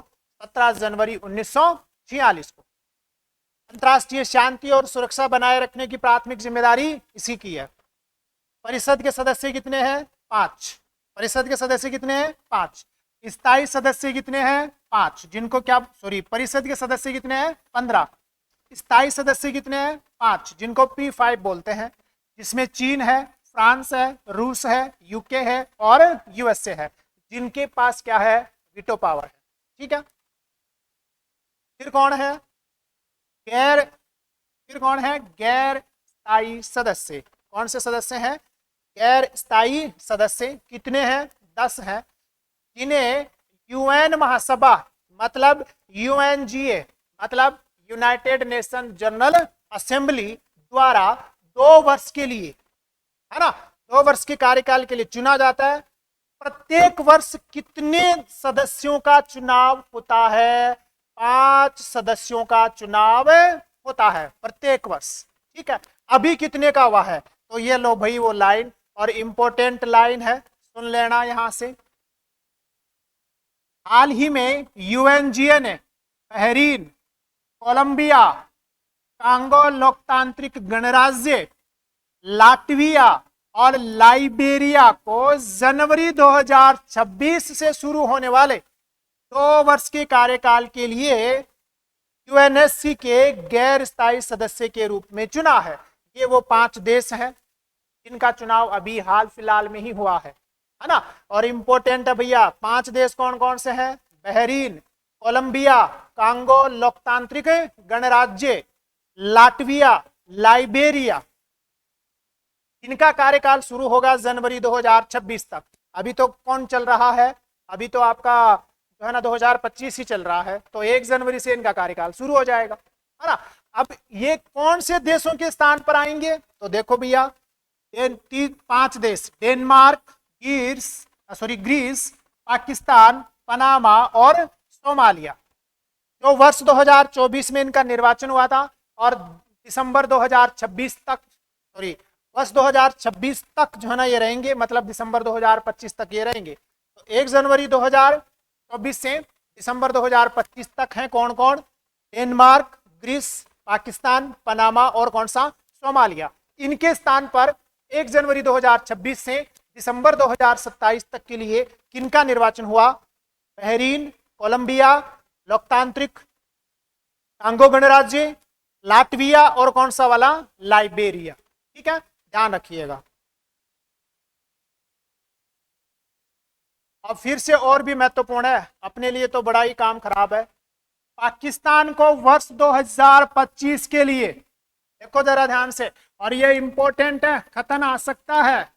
यूएनओ के संदर्भ में निम्नलिखित खतनों पर क्या कीजिए, विचार कीजिए और सही खतन का चयन कीजिए, तो ऐसा प्रश्न आ सकता है। खतन क्या है, पाकिस्तान को वर्ष 2025 के लिए यूएनएससी 1988, कौन है, यूएनएससी 1988, है ना। ये संकल्प किससे रिलेटेड है, तो यूएनएससी 1988 का मतलब हो गया तालिबान प्रतिबंध समिति का अध्यक्ष नियुक्त किया गया। पाकिस्तान अध्यक्षता करेगा तालिबान प्रतिबंध जो समिति है, तालिबान प्रतिबंध जो समिति है, प्रस्ताव संख्या 1988 के तहत जो बनाई गई थी, वर्ष 2025 में उसकी अध्यक्षता कौन करेगा, पाकिस्तान करेगा। इंपॉर्टेंट फैक्ट है। अगला भी इंपॉर्टेंट फैक्ट है, देखो पाकिस्तान यूएनएससी के गैर स्थायी सदस्य के रूप में वर्ष 2025-26 के कार्यकाल के दौरान यह संस्था आ गई है, यूएनएससी आतंकवाद रोधी समिति का उपाध्यक्ष। आतंकवाद फैलाने वाले को यूएनएससी संयुक्त राष्ट्र सुरक्षा परिषद की आतंकवाद निरोधी समिति का उपाध्यक्ष बनाया गया है वर्ष 2025-26 के लिए। मतलब 2025 में पाकिस्तान जो है वो किसकी उपाध्यक्षता करेगा, यूएनएससी की जो आतंकवाद निरोध समिति है या आतंकवाद रोधी जो समिति है उसकी अध्यक्षता, उपाध्यक्ष, उसका उपाध्यक्ष चुना गया है किसको, पाकिस्तान को। मतलब देखो कितनी स्पेशल बात है कि तालिबान प्रतिबंध समिति की वर्ष 2024 में अध्यक्ष है कौन, पाकिस्तान, और आतंकवाद रोधी समिति का उपाध्यक्ष है कौन, पाकिस्तान। कब के लिए, वर्ष 2025 के लिए। दोनों ही ये क्या है, महत्वपूर्ण है, ध्यान रखना, करंट का इश्यू है। और पता ही है आपको, ऑपरेशन सिंदूर भारत ने ठोका था किसके खिलाफ, पाकिस्तान के खिलाफ। तो यहां से प्रश्न बनने की संभावना रहेगी। तो यूएनएससी की तालिबान प्रतिबंध समिति है, उसकी तो अध्यक्षता करेगा वर्ष 2025 के लिए कौन? पाकिस्तान। और जो यूएनएससी की आतंकवाद रोधी जो समिति है उसकी उपाध्यक्षता करेगा कौन? पाकिस्तान, है ना, इंपॉर्टेंट है। आगे आ जाओ, नोट डाला हुआ है। ये जो अभी अपन बात कर रहे थे ना 10 गैर स्थायी सदस्य, जिनमें से 5 का अभी चुनाव हुआ है, तो ये जो 5 ये जो अस्थायी सीटें हैं ना, ये क्षेत्रीय आधार पर क्या है? आवंटित है। मतलब अफ्रीका और एशियाई राज्यों से कितने सदस्य? 5 सदस्य अस्थायी सदस्य के रूप में यूएनएससी में लिए जाते हैं। पूर्वी यूरोपीय राज्यों से 1 लिया जाता है। लेटिन अमेरिका और कैरिबियाई राज्यों से 2 लिए जाते हैं। पश्चिमी यूरोप और अन्य राज्यों से भी 2 लिए जाते हैं, है ना। जो 10 सदस्य हैं उनकी बात है। 5 लिए जाएंगे कहां से? अफ्रीकी और एशियाई राज्यों से, देशों से। पूर्वी जो यूरोपियन देश हैं उनसे 1 लिया जाएगा। लेटिन अमेरिका और कैरिबियाई राज्यों से 2 लिए जाते हैं। और पश्चिमी यूरोपीय व अन्य राज्यों से जो ना वो कितने लिए जाते हैं? 2 लिए जाते हैं, ध्यान रखिएगा, ठीक है ना। फिर नीचे लिखा हुआ है इनका चुनाव, मतलब ये जो 10 अस्थायी सदस्य हैं, इनका चुनाव प्रतिवर्ष गुप्त मतदान के माध्यम से आयोजित किए जाते हैं, जिसमें 2/3 बहुमत की आवश्यकता होती है। यहाँ निर्विरोध कुछ नहीं होता, भले ही उम्मीदवार क्या हो, निर्विरोध हो, फिर भी चुनाव होगा, ये ध्यान रख लेना। और एक और महत्वपूर्ण बात लिखी हुई है, यूएनएससी एकमात्र संयुक्त राष्ट्र निकाय है। मतलब यूएनओ का एकमात्र निकाय कौन है? यूएनएससी, है ना। ये यूएन सिक्योरिटी काउंसिल है, जिसके निर्णयों को संयुक्त राष्ट्र चार्टर के तहत लागू करना सदस्य देशों के लिए क्या है? अनिवार्य है। ये भी ध्यान रख लेना, है ना। अब देखो, यहां से जो मैंने ऊपर चर्चा की है उसकी जानकारी आ रही है, ठीक है। क्या है ना, आपकी कौन है? एक बार देखिएगा।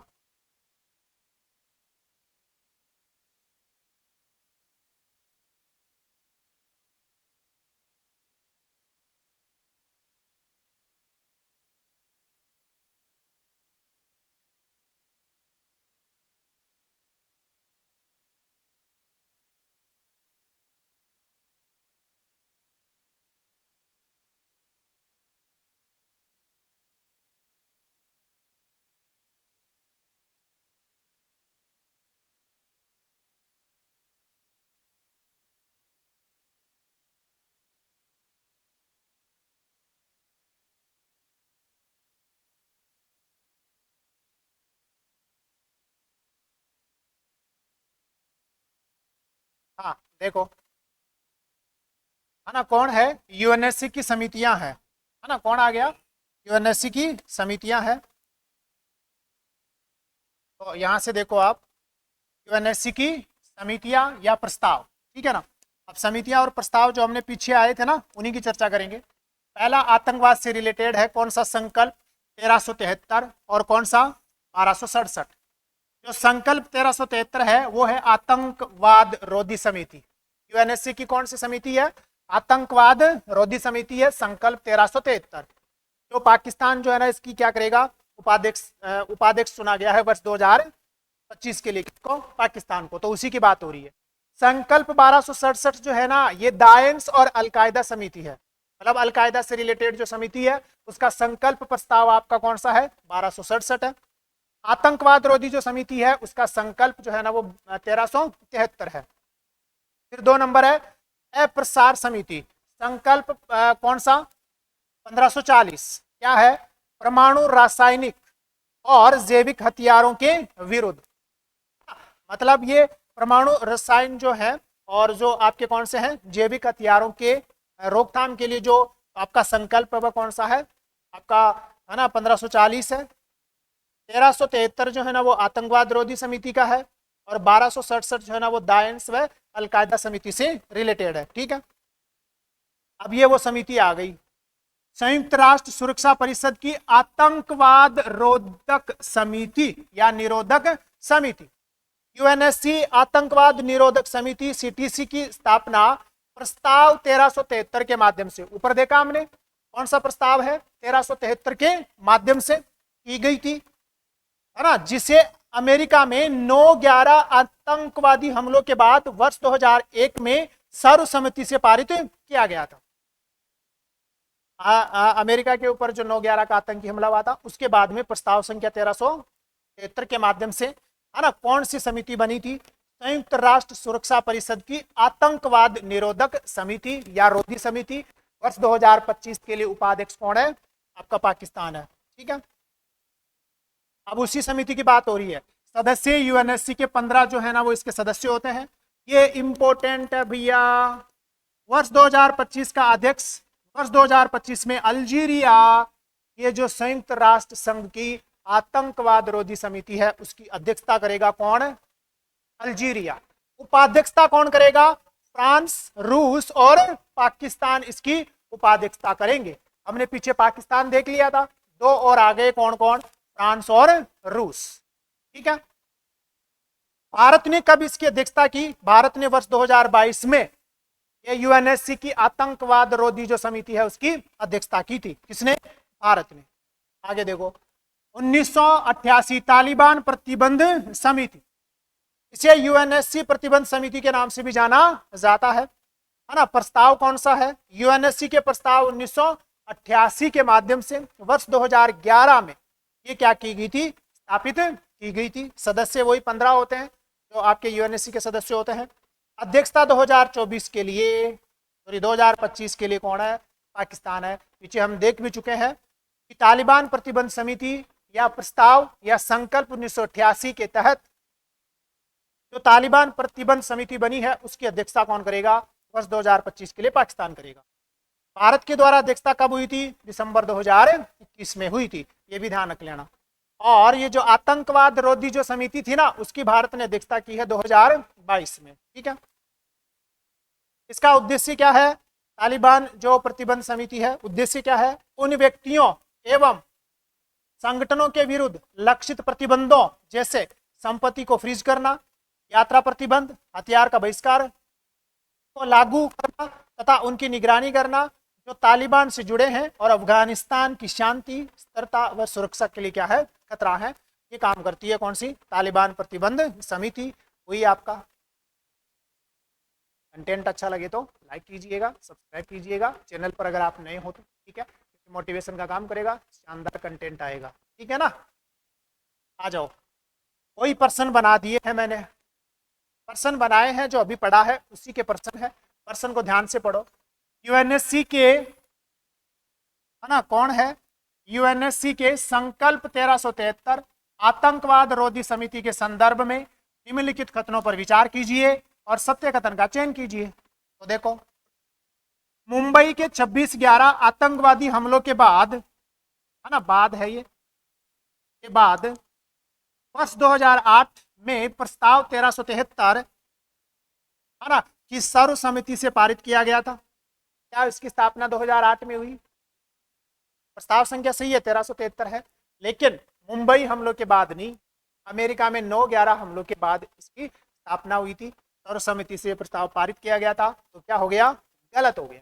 ठीक, आतंकवाद के वित्त पोषण, आतंकवादी समूह के लिए सुरक्षित ठिकाने, है ना, प्रशिक्षण और सहायता को रोकने तथा आतंकवादी गतिविधियों की जानकारी साझा करने के अंतर्राष्ट्रीय सहयोग को बढ़ावा देने के लिए ये क्या है? प्रतिबद्ध है। तो ये कथन आपका क्या है? सही है। वर्ष 2025 में अल्जीरिया अध्यक्ष, बिल्कुल अल्जीरिया जो है ना आतंकवाद रोधी जो आपकी समिति है, प्रस्ताव संख्या 1373, उसकी अध्यक्षता करेगा 2025 के लिए कौन? अल्जीरिया। तथा फ्रांस, रूस और पाकिस्तान इसके उपाध्यक्ष के रूप में कार्य करेंगे। तो ये कथन भी आपका क्या है? सही है। मतलब कौन सा कथन गलत है? केवल एक कथन जो है ना वो क्या है आपका? गलत है ना। ध्यान रख लीजिएगा। सही कथन कौन से है? सही कथन ब और स है। सही कथन कौन सा है? ब और स जो है ना वो क्या है? सही कथन है। ठीक है, अगला प्रश्न क्या है? अगला प्रश्न है, यूएनएससी के संदर्भ में निम्नलिखित कथनों पर विचार कीजिए और सत्य कथनों का चयन कीजिए, है ना। जनवरी 2026 से शुरू होने वाले 2 वर्ष के कार्यकाल के लिए यूएनजीए ने यूएनएससी के गैर स्थायी सदस्य के रूप में बहरीन, कोलंबिया, कांगो लोकतांत्रिक गणराज्य, लाटविया और लाइबेरिया देशों का चुनाव किया है। तो क्या ये सही कथन है? बिल्कुल सही कथन है, अभी तो हमने पढ़ा था।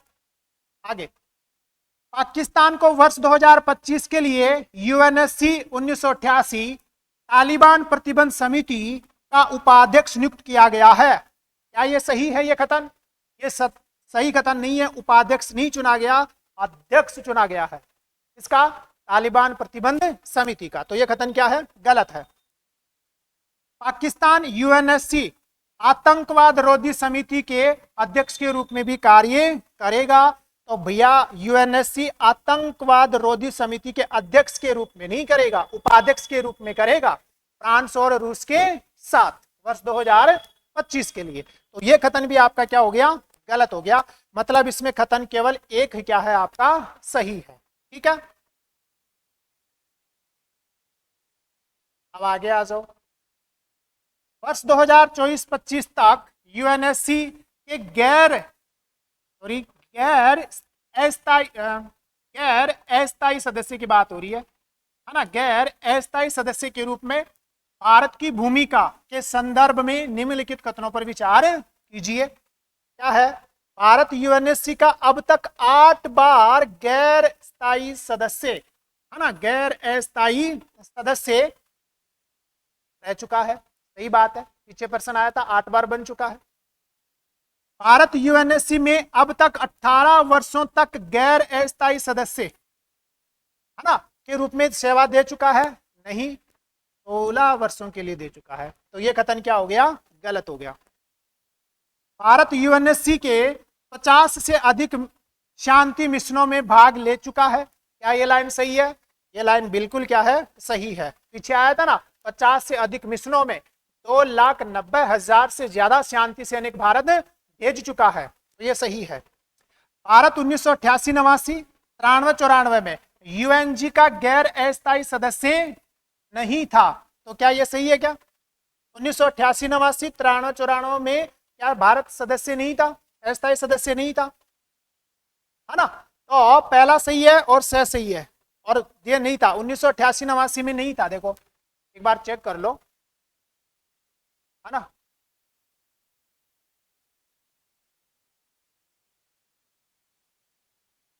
तेरा 84-85 नहीं है, 1988-89 भी नहीं है, 1993-94 भी नहीं है। तो वो कथन भी आपका क्या है? सही है। मतलब आ रह गया, हाँ इसके नीचे है ना, ये वाला। तो इसमें कौन सा आंसर बनेगा? देखो पहला सही है, 8 वर्ष है, दूसरा गलत है ना। 50 से अधिक ये भी सही है और ये भी सही है। मतलब 1988-89, 93-94 में यूएनएससी का गैर स्थायी सदस्य नहीं था, मतलब गैर अस्थायी सदस्य नहीं था। ये थोड़ा सा मिसप्रिंट है, इसको सही कर लेना, ठीक है, और कोई दिक्कत नहीं है। तो कौन कौन से कथन सही है? एस और द, ये वाला एस और द जो है ना वो आपका क्या है? सत्य कथन है। ठीक है, आगे देखो अब कौन सा प्रश्न है। निम्नलिखित में से कौन संयुक्त राष्ट्र महासभा की अध्यक्ष बनने वाली पहली महिला थी? सेकेंड ग्रेड एग्जाम 30/7/2023, इजी सा प्रश्न है। यूएनजीए जो है ना उसकी पहली महिला अध्यक्ष कौन बनी है? विजया लक्ष्मी पंडित बनी। कौन बनी है? विजया लक्ष्मी पंडित बनी है। ठीक है, ध्यान रखिएगा। अब आगे थोड़ी सी चर्चा कर लेते हैं। कोई कंटेंट अच्छा लगे तो लाइक कीजिएगा, शेयर कीजिएगा, सब्सक्राइब कीजिएगा। ठीक है, आ जाओ विजया लक्ष्मी पंडित के बारे में थोड़ी सी चर्चा कर लेते हैं, है ना। क्या है विजया लक्ष्मी पंडित? देखो, इन्होंने संयुक्त राष्ट्र में भारतीय प्रतिनिधिमंडल का है ना को नेतृत्व किया है, का नेतृत्व किया है ना, का क्या किया है? नेतृत्व किया। कब? 1946 से 48, 1952-53 में। ठीक, 1953 में संयुक्त राष्ट्र महासभा की अध्यक्ष निर्वाचित होने वाली पहली महिला बनी है ये। ठीक है, फिर अगला इनकी भूमिका क्या है? 1978 में इन्हें संयुक्त राष्ट्र मानवाधिकार आयोग में भारतीय प्रतिनिधि के रूप में जो चुना गया है, नियुक्त किया गया है। मतलब जो संयुक्त राष्ट्र मानवाधिकार आयोग है इसमें भी इन्होंने काम किया है। और सबसे महत्वपूर्ण ये है 1953 में महासभा की पहली महिला अध्यक्ष बनी है ये। ठीक है ना। फिर अगला, संयुक्त राष्ट्र में भारतीय स्थायी मिशन। संयुक्त राष्ट्र में पहले भारतीय प्रतिनिधियों में राजनेता अर्काट रामास्वामी या रामास्वामी मुदलियार या रामास्वामी मुदालियर, और स्वतंत्रता सेनानी हंसा मेहता, लक्ष्मी मेनन और विजया लक्ष्मी पंडित क्या थे, शामिल थे। विजया लक्ष्मी पंडित के बारे में अपनी चर्चा हो चुकी है। अब थोड़ी सी बात किसके बारे में कर लेते हैं, अर्काट रामास्वामी मुदलियार, जिसको अपन पढ़ते हैं रामास्वामी मुदालियर। प्रसिद्ध वकील थे, जस्टिस पार्टी जो दक्षिण भारत की थी उससे जुड़े हुए थे। सैन फ्रांसिस्को सम्मेलन में इन्होंने भारत का प्रतिनिधित्व किया। 26 जून को जो हस्ताक्षर हुए थे वहां ये हस्ताक्षर करने वाले थे, उनके द्वारा हस्ताक्षर भी किए गए। और मैंने लाइन लिखी भी है कि 25 अप्रैल से 26 जून 1945 तक सैन फ्रांसिस्को में आयोजित ऐतिहासिक संयुक्त राष्ट्र अंतर्राष्ट्रीय संगठन सम्मेलन में भारत के प्रतिनिधि के रूप में इन्होंने भाग लिया और वीटी कृष्णामाचारी और इन्होंने चार्टर पर हस्ताक्षर किए। 1946 में यह है काम का, 1946 में वे संयुक्त राष्ट्र की आर्थिक एवं सामाजिक परिषद के पहले अध्यक्ष भी चुने गए। और रामास्वामी मुदालियर या रामास्वामी मुदलियार, ठीक है। इन्होंने विश्व स्वास्थ्य संगठन, संयुक्त राष्ट्र शैक्षणिक, वैज्ञानिक और सांस्कृतिक संगठन मतलब यूनेस्को के कार्यकारी बोर्ड के अध्यक्ष के रूप में भी कार्य किया है। इसको इंपॉर्टेंट मान के चल लेना, भी फैक्ट वाला प्रश्न पूछा जा सकता है। संयुक्त राष्ट्र की आर्थिक एवं सामाजिक परिषद के पहले अध्यक्ष यही हैं। और विश्व स्वास्थ्य संगठन, संयुक्त राष्ट्र शैक्षणिक, वैज्ञानिक और सांस्कृतिक संगठन यूनेस्को के कार्यकारी बोर्ड के क्या हैं, ये अध्यक्ष हैं, ठीक है। अगला, हंसा मेहता 1931 में बॉम्बे विधान परिषद के लिए चुने जाने वाली पहली महिला। ये भी प्रश्न आपका हिस्ट्री में बन सकता है भी, है ना। 1931 में बॉम्बे विधान परिषद के लिए चुने जाने वाली पहली महिला कौन है, हंसा मेहता। इन्होंने 1946 में महिलाओं की स्थिति पर गठित परमाणु उप समिति में भारत का प्रतिनिधित्व किया है। किन्होंने, हंसा मेहता ने, है ना। महिलाओं की स्थिति पर गठित परमाणु उप समिति में भारत का क्या किया है, प्रतिनिधित्व किया है। किसने, हंसा मेहता ने। और एक महत्वपूर्ण लाइन हंसा मेहता के बारे में,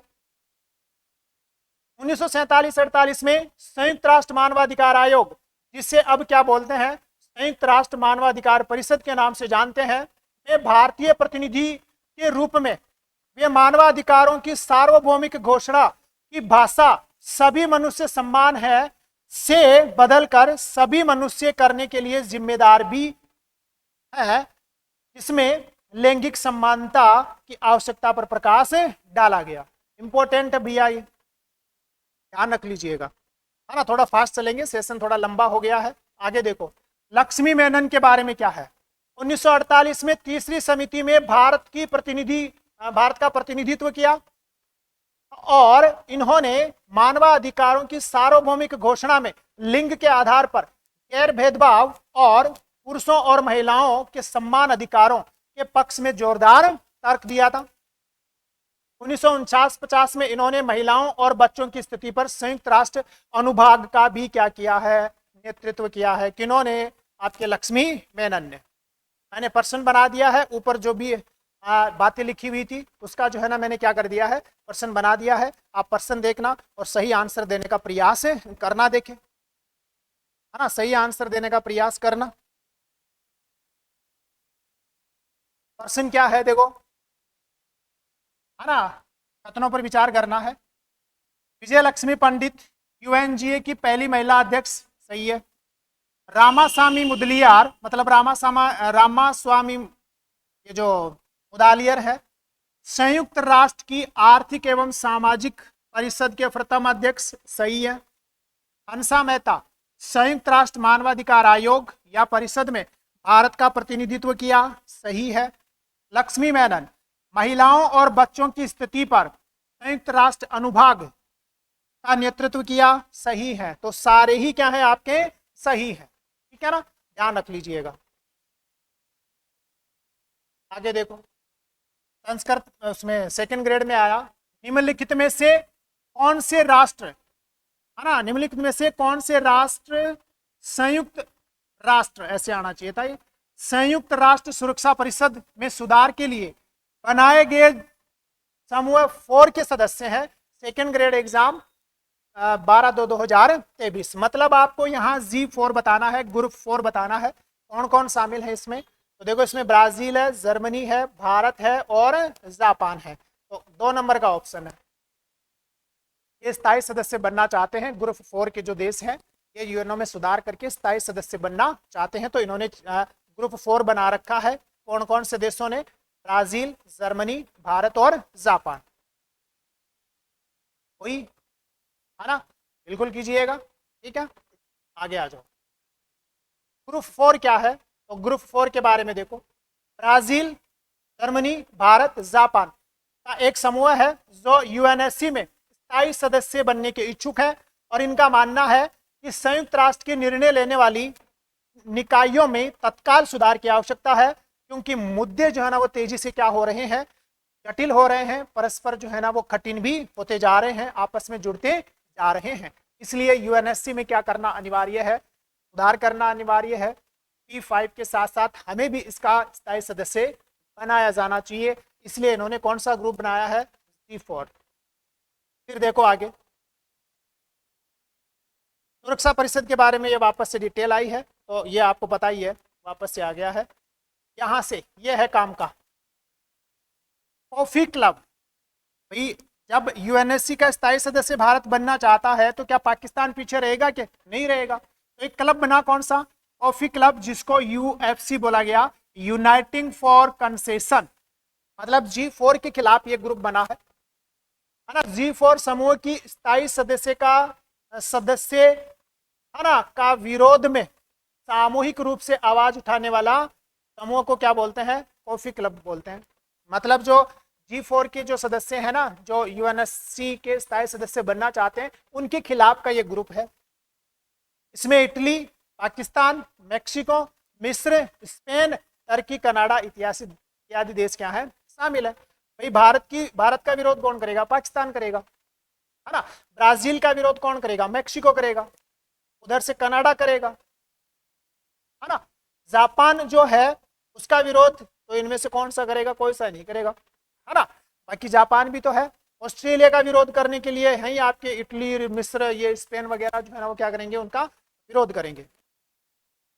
नोट डला हुआ है, अंतर सरकारी वार्ता, जिसको आईजीएन बोलते हैं, संयुक्त राष्ट्र सुरक्षा परिषद में और सुधार के लिए संयुक्त राष्ट्र के भीतर काम करने वाले राज्यों का एक समूह है। कौन? अंतर सरकारी वार्ता जो है ना वो यूएनएससी में सुधार करने वाले राष्ट्रों का क्या है? समूह है, जिसको कौन सा नाम दे दिया जाता है?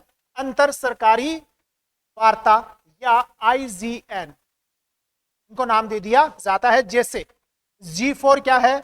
आपका अंतर सरकारी वार्ता समूह है। कॉफी क्लब भी इसी प्रकार का है। अफ्रीकी संघ भी इसी प्रकार का है। L29 विकासशील देशों का समूह भी इसी प्रकार का है। अरब संघ भी इसी प्रकार का है और कैरिबियाई समुदाय भी इसी प्रकार का है। ठीक है, अगला प्रश्न, निम्नलिखित में से कौन सा कथन सही नहीं है? पहला, G77 मतलब G77 15 जून 1974 को नहीं, यही गलत हो गया। 15 जून 1964 को बना था और गलत ही पूछ रहा है, फिर भी पढ़ लेते हैं। G77 संयुक्त राष्ट्र में विकासशील देशों का सबसे बड़ा अंतर सरकारी संगठन है, जो दक्षिण के देशों को, आ गया ना ग्लोबल साउथ, जो दक्षिण के देशों को अपने सामूहिक आर्थिक हितों को स्पष्ट करने और बढ़ावा देने के माध्यम से प्रदान करता है। यह कथन सही है। वर्तमान में G77 के 134 सदस्य हैं, सही है। क्यूबा को 2023 के लिए G70+ चीन की अध्यक्षता के लिए चुना गया था, यह भी क्या है? सही है। गलत कौन सा है? पहला कथन, यहां देख लीजिएगा, है ना। G77 कौन है? G77 15 जून 1964 को 77 देशों का समूह तब अस्तित्व में आया जब इन देशों ने जिनेवा में व्यापार और विकास पर संयुक्त राष्ट्र सम्मेलन, United Nations conference on trade and development के पहले सत्र के दौरान एक संयुक्त घोषणा पर हस्ताक्षर किए। तो कब अस्तित्व में आया? 1964 में, 15 जून 1964 में। G77 समूह में चीन को छोड़कर 134 सदस्य देश हैं, क्योंकि चीन अपने आप को इसका सदस्य नहीं मानता। ठीक है, वर्ष 2024 में युगांडा गणराज्य G77 की अध्यक्षता की है। कौन से देश ने? युगांडा देश ने G77 की अध्यक्षता की है। 25 में कौन करेगा अभी ये डिसाइड नहीं है ना। अब ये जो ग्लोबल साउथ है वो देख लीजिएगा। ग्लोबल जो साउथ है ना वो ये है, अगर आपको थोड़ा सा नजर आ रहा हो, मैं थोड़ा सा जूम कर देता हूं। देखो ग्लोबल साउथ, ये जो ग्रीन कलर है ना, मतलब ये जो आपके यहां से तो कर्क रेखा जो गुजरती है, कर्क रेखा के दक्षिण का जो पूरा का पूरा भाग है वो कौन है? ग्लोबल साउथ है। मतलब अफ्रीका कौन है? अफ्रीका पूरा का पूरा, इधर अरब प्रायद्वीप भी पूरा का पूरा है ना, इधर भारत पाकिस्तान ये जो मतलब सार्क देश है, दक्षिणी पूर्वी जो एशियाई देश है ये सारे के सारे, इधर से चीन है, मंगोलिया जो देश है ना, ये कौन है? ये ग्लोबल साउथ है ना। मतलब ये देखो यहाँ एक रेखा है ग्लोबल साउथ की, है ना, जिसको ब्रांट लाइन बोलते हैं। ब्रांट लाइन, ये वो लाइन है जो विश्व को दो भागों में डिवाइड कर रही है। ऐसे कितने भागों में डिवाइड कर रही है? दो भागों में। ऊपर मोर डेवलपमेंट कंट्री है, उच्च विकसित राष्ट्र हैं, इसमें उत्तरी अमेरिका के राष्ट्र हैं, है ना, इधर से यूरोप के कौन है? राष्ट्र हैं। और जो ग्लोबल साउथ है उसमें अफ्रीका के राष्ट्र हैं, मध्य अमेरिका के राष्ट्र हैं, दक्षिणी अमेरिका के राष्ट्र हैं, और ये इधर से दक्षिणी और दक्षिणी पूर्वी एशिया और पश्चिमी एशिया और चाइना वाला जो हिस्सा है वो इसमें क्या है? शामिल है। यह है ग्लोबल साउथ। और ये कौन सा? North south. जो विकसित देशों का विकसित जो देश है वो है नॉर्थ साउथ में, जो विकासशील है वो किसमें है? आपके दक्षिण साउथ में है। ग्लोबल साउथ जिसको बोलते हैं, दोनों को विभाजित करने वाली जो रेखा है उसका नाम है ब्रांट लाइन। कौन सी लाइन है? ब्रांट लाइन है। ठीक है, ध्यान रख लीजिएगा, है ना। कोई चैनल पर नए हो सब्सक्राइब जरूर कीजिएगा, कंटेंट अच्छा लगे तो लाइक जरूर कीजिएगा। निम्नलिखित कथनों को ध्यान से पढ़िए। अगर अभी शरणार्थियों के लिए संयुक्त राष्ट्र उच्चायुक्त मतलब UNHCR को 1954 और 1981 दोनों में प्रतिष्ठित नोबेल शांति पुरस्कार मिला। सही है। कथन नंबर 2, दो महासचिवों कोफी अन्नान और डेग हैमरस्कोल्ड को उनके काम के लिए नॉर्वे की नोबेल समिति द्वारा सम्मानित किया गया। बिल्कुल सही है। नोबेल शांति पुरस्कार 2020 संयुक्त राष्ट्र विश्व खाद्य कार्यक्रम को प्रदान किया गया। ये भी कथन क्या है? सही है। तो तीनों ही कथन आपके क्या है? सही है। ठीक है, ध्यान रख लीजिएगा। 4 नंबर का विकल्प इसका आंसर बन जाएगा। थोड़ा सा देख लो इसके बारे में। संयुक्त राष्ट्र, थोड़ा सा देख लीजिएगा कौन है? संयुक्त राष्ट्र शरणार्थी उच्चायोग कार्यालय की स्थापना UN प्रस्ताव द्वारा दिसंबर 1950 में हुई। मुख्यालय जेनेवा में है। उद्देश्य क्या है? शरणार्थियों का संरक्षण, आपातकालीन राहत, पुनर्वास सहायता, शरणार्थी समस्या का स्थायी समाधान करना। 1967 का प्रोटोकॉल शरणार्थियों के साथ व्यवहार करने के न्यूनतम मानक तथा उन्हें कुछ निश्चित सामाजिक आर्थिक अधिकारों, कानूनी दर्जा और वैश्विक तौर पर लागू होने वाली शरणार्थियों की परिभाषा स्पष्ट करता है। यह ध्यान रखना। कौन सा वाला? आपका प्रोटोकॉल 1967। UNHCR ने 1951 के शरणार्थियों की स्थिति संबंधी संयुक्त राष्ट्र अभिसरण, मतलब ये कौन है?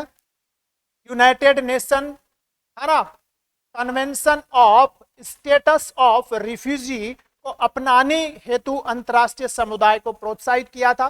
तो ये भी ध्यान रखना, 1951 का जो कन्वेंशन है और 1967 का ये जो प्रोटोकॉल है, ये दोनों ही ध्यान रख लीजिएगा। आगे प्रश्न आपका बन सकता है। फिर लास्ट है 20 जून, कौन सा? 20 जून को विश्व शरणार्थी दिवस, वर्ल्ड रिफ्यूजी डे जो है ना वो आपका मनाया जाता है। और आज का लास्ट है मतलब इस क्लास का। इसके बाद में 2-3 बातें और हैं। संयुक्त राष्ट्र चार्टर का अनुच्छेद 2(4) और अनुच्छेद 51, मतलब अनुच्छेद 2 की धारा 4 और अनुच्छेद 51, ये किस लिए हाईलाइट हुए हैं? ये हाईलाइट हुए हैं जो पहलगांव हमला हुआ उसके बाद में जो आपका कौन चलाया गया? ऑपरेशन जो सिंदूर चलाया गया, भारत के द्वारा पाकिस्तान के ऊपर जो हमला किया गया, उस दौरान अनुच्छेद 2 की धारा 4 और 51 जो है ना वो हाईलाइट हुए हैं, और यहां से प्रश्न बन सकता है, ध्यान रख लीजिएगा। मैं तो आपको पहले बता रहा हूं, 51 तो आप कन्फर्म याद कर लीजिएगा, है ना। और जो आपका 2-4 है ना, 2 और धारा 4, ये भी पूछा जा सकता है। तो देखो क्या कहता है, पढ़ना एक बार। अनुच्छेद 2 की धारा 4 के तहत बल के प्रयोग पर प्रतिबंध लगाता है। मतलब ये बल के प्रयोग पर प्रतिबंध लगाता है, इनके ऊपर लगाता है जो सदस्य राज्यों को किसी भी राज्य की क्षेत्रीय अखंडता, राजनीतिक स्वतंत्रता के खिलाफ, है ना, बल उपयोग करने से रोकता है। मतलब कोई भी राज्य जो है ना दूसरे राज्यों के ऊपर, मतलब कोई भी देश दूसरे राज्य पर क्या नहीं कर सकता, उसकी क्षेत्रीय अखंडता को खत्म नहीं कर सकता, हमला नहीं कर सकता, राजनीतिक स्वतंत्रता को छीन नहीं सकता। मतलब कोई भी देश दूसरे देश पर हमला नहीं कर सकता, बल प्रयोग नहीं कर सकता। कौन से अनुच्छेद के तहत? अनुच्छेद 2 की क्लॉज 4 के तहत। अनुच्छेद 51 क्या कहता है? किसी राज्य को दूसरे राज्य के भूभाग में गैर राज्य तत्वों के विरुद्ध आत्मरक्षा का प्रयोग करने की अनुमति देता है। मतलब अपने यहाँ जो पहलगाम हमला हुआ, हमने पाकिस्तान को बोला कि आपके यहाँ जो टेररिस्ट है, जो टेररिस्ट कैंप है, उनको क्या करो, नष्ट करो। पाकिस्तान ने नहीं किया, तो भारत ने आत्मरक्षा के रूप में इसके ऊपर हमला कर दिया, आतंकवादी जो ग्रुप है उनके ऊपर हमला कर दिया, है ना। तो ये 51 जो है ना, ये क्या करता है, आत्मरक्षा के प्रयोग की अनुमति देता है। कब देता है? जब वह राज्य कार्रवाई करने में अनिच्छुक हो और असमर्थ हो। और पाकिस्तान ने ऐसा किया नहीं, भारत ने कहा, पाकिस्तान ने नहीं किया, तो भारत ने आत्मरक्षा के लिए पाकिस्तान के जो आतंकवादी ठिकाने थे उनके ऊपर हमला कर दिया। कौन से अनुच्छेद का उपयोग करते हुए? 51 का उपयोग करते हुए। ठीक है, डन डनाडन डन। आ जाओ, कोई लाइक कीजिएगा, सब्सक्राइब कीजिएगा, अच्छा मैटर लगे, कंटेंट अच्छा लगे तो। ये 2-3 पर्सन और है, फिर ये अपना जो है ना आज का कंटेंट है, सेशन है, वो कंप्लीट है। निम्नलिखित कथनों पर कौन सा सुमेलित नहीं है? ये सेकंड ग्रेड के एग्जाम में पूछा गया है भाई, पहले बता देता हूँ। विजया लक्ष्मी पंडित संयुक्त राष्ट्र महासभा की पहली महिला, सही है। इनमें रजनी नाथ तेहरान संयुक्त राष्ट्र आर्थिक और सामाजिक परिषद की अध्यक्षता की, सही है। नागेंद्र सिंह अंतर्राष्ट्रीय न्यायालय की अध्यक्षता की है, सही है। हंसा मेहता संयुक्त राष्ट्र सुरक्षा परिषद की पहली महिला अध्यक्ष, ना, ऐसा अभी नहीं आया हंसा मेहता में, तो कौन सा गलत है? 4 नंबर का विकल्प जो है ना वो आपका क्या है, सही है। ठीक है, अब ये लास्ट का कंटेंट है, देखिएगा कौन है। डॉक्टर राधाकृष्णन और मौलाना आजाद, ये यूनेस्को के अध्यक्ष रहे हैं, दोनों के दोनों। डॉक्टर सर्वपल्ली राधाकृष्णन और डॉक्टर मौलाना आजाद जो है ना वो यूनेस्को के अध्यक्ष रहे हैं। राजकुमारी अमृता कौर WHO की क्या रही है? अध्यक्ष रही है। डॉक्टर BR सेन कृषि और खाद्य संगठन की अध्यक्ष रही है। विजय नाम्बियार UN महासचिव पान की मून के चीफ ऑफ स्टाफ रहे हैं। कौन? विजय नाम्बियार। शशि थरूर ने UN में सचिव के रूप में काम किया है। BN राव अंतर्राष्ट्रीय न्यायालय में न्यायाधीश 1952-53 तथा UN में भारत के स्थायी प्रतिनिधि रहे हैं। कौन? BN राव, है ना। नगेंद्र सिंह अंतर्राष्ट्रीय न्यायालय के मुख्य न्यायाधीश, मतलब अध्यक्ष रहे हैं 1985 से 88 के दौरान। ठीक है। रघुनंदन स्वरूप पाठक, है ना, जिसको RS पाठक बोलते हैं, अंतर्राष्ट्रीय न्यायालय के न्यायाधीश 1989-91। दलबीर भंडारी 1912 में अंतर्राष्ट्रीय न्यायालय में न्यायाधीश, 2017 में पुनः न्यायाधीश निर्वाचित। अभी ये भारतीय है। ठीक है, फिर अगला देखो प्रश्न, ये भी सेकंड ग्रेड में पूछा गया है। शांति के लिए एकता प्रस्ताव को अन्य किस नाम से जाना जाता है? इसका जो सही आंसर है वो आपका कौन सा है? एचेसन जो है ना प्लान तो बोलते हैं। अब ये है क्या? तो वही कंटेंट अच्छा लगे जरूर लाइक कीजिएगा, जरूर सब्सक्राइब कीजिएगा। ठीक है, क्या है? शांति के लिए एकता प्रस्ताव 1950 में कोरिया के संकट के समय, है ना, किसके समय?